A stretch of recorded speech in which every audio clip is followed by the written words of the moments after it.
Ассалаумағалейкум, ханымдар мен мырзалар. Мен енді қысқаша айтып өтейін. Менің есімім Бауыржан болады. Өзім зейнеткермін.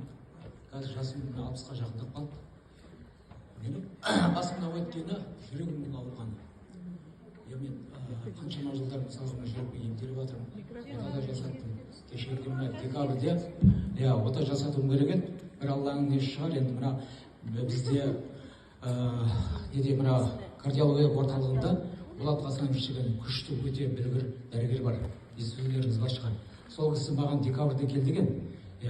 Соған мен пока анализдерім өтіп оған барғанша уже ол кісі уже шетелге оқып кетіп болған 2 жетті.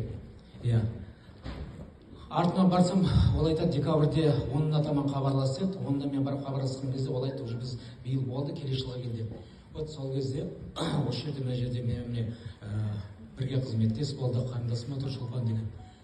Сол Шолпан маған да звондап шақырды да, аға сіздің жүрегіңіз ауырады ғой. Келіп, мына жерден диагностикадан өтіп кетсем қалай болады деп. Егер ол кісі мені бизнес деп шақырған, мен келмес едім вообще. Сосын ол жаққа келіп, диагностика өткен кезде мына басымнан бастап бәшбәйгеде бәрін қол істей, қандай кімде қай жерде қандай ауру бар бәрін көрсетіп берді ғой.